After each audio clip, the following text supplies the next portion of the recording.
Ever notice how many flaming swords exist in popular media? It's a lot, isn't it? Your next rhetorical statement was probably something along the lines of, well dang it, I wish I could have a flaming sword. Why did I do that accent? Anyways, did you know you could buy one at your local hardware store? You just need to assemble it yourself.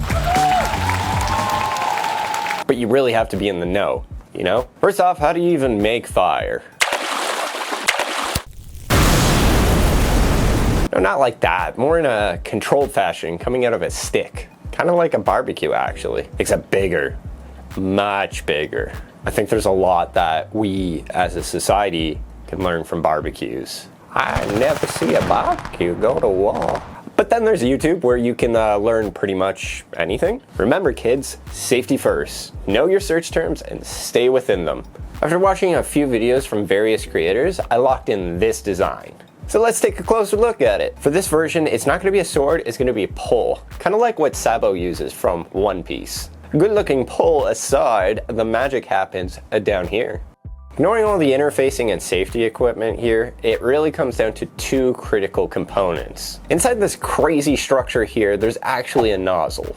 This nozzle has a tiny hole in it to allow propane to flow in a very controlled and specific manner. That said, you're probably wondering why there's two massive holes on either side of this tiny nozzle. Have you heard of the Venturi effect?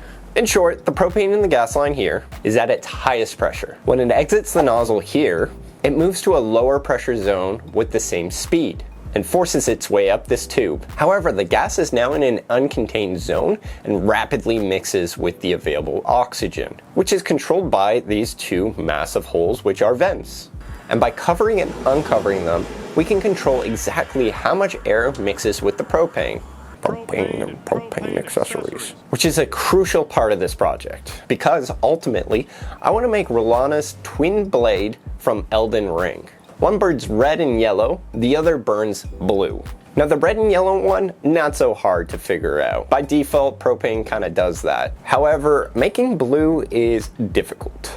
So I started looking into ways on how to change the flame color. This resulted in me watching pyrotechnics and science teachers for hours, explaining to me how to light rocks on fire to make pretty colors. Which was a lot of fun, but it ended up having a lot of caveats to it. First of all, I'd have to buy different powdered materials, which weren't cheap to begin with, and a little bit sketchy, honestly, buying off of Amazon, given the restrictions. And number two, I would need some sort of method on reloading these minerals into the sword itself, given that they will burn out over time. And you can't just easily coat things in small rocks. They're rocks, Hank! No, they're minerals! Jesus, Marie! So that got me on a different path, a simpler one. I can change the color of the propane flame, right? I mean, they do range from yellow to blue, like stovetop burners are blue. So how do you do that though? With air and gas mixing, of course. Hence the most crucial part of this project is a static air hole. Yeah. The yellow flames seem to be pretty stable and easy to maintain almost no matter what the circumstances. And also very fun to swing around until this happens. We'll fix that later though. But the blue flames, they just don't want to stay lit.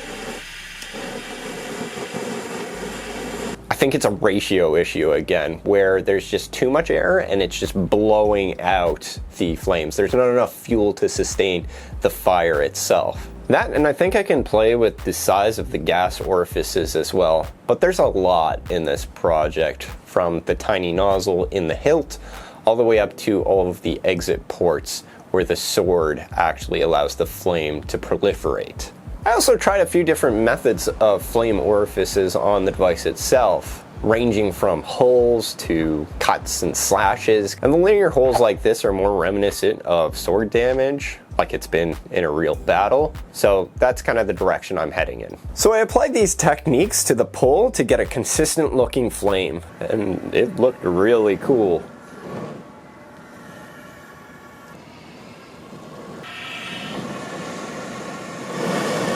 But a pipe was an easy place to start, you know? How do you exactly make it into a sword shape? I think we have some options though. Option number 1, take a tube and smash it into a sword shape, sharpen it and weld it shut, and then proceed to drill some holes in it. Option 2, get some angle bracket, weld that together, and run some gas through it, make it sword-like, and good to go. And option 3, take a 3-foot black pipe, cut some slots in it so that the fuel can escape, slide over a box tube, then proceed to smash the box tube into shape, and you got yourself a sword.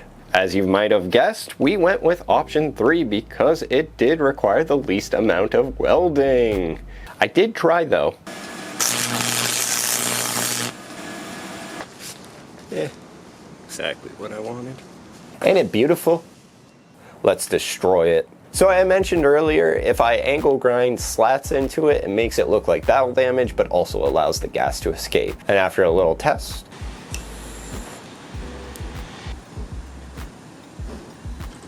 that's a lot of fire. Let's cut the rest of the holes in it now. Hold up on one side and clean on the other. And while we're at it, why don't we cat up some good looking sword covers. Slapping it all together, we get something that looks like a sword, which was the point. And just like every sword that's ever been made, I attached a barbecue lighter to it for easy ignition. I even sharpened the edges a little bit so that we can hopefully cut things. I'm no blacksmith, but I don't think this sword qualifies as something that's battle ready. However, that's never stopped me before. This is the moment we waited for. Everything you want is right here. We gon' give them what they came for. We gon' take it up from last year. Shoot 'em a shot, boy, I'm long range. Me and the team on the same thing. Stayed down, never switched up. Only thing changed was the game. I'm in the zone now. Nothing can change what we on now. When I pull up, know it's going down. Foot on the gas, ain't no slowing down. Aiming for greatness, no settling. Kick down the door, they won't let me in. Taking no L's, yeah, I gotta win. Watch me kick down that door, they won't let me in. Who running the game now? Foot on the gas, can slow down. No, my team, we holding it down. You've probably been wondering this whole time, why do I have an Attack on Titan style trigger on it? Well, Watch the game change. Watch the game change, yeah.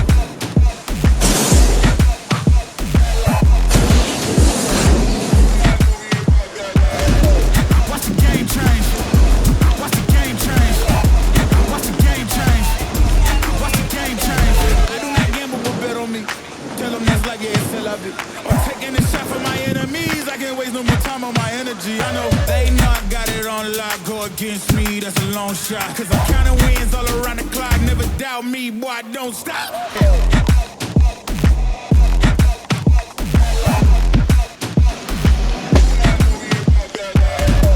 Watch the game change.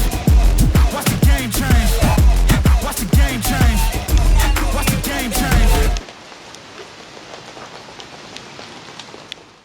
okay, so I got the red-yellow sword working really well, but the blue still needs some work.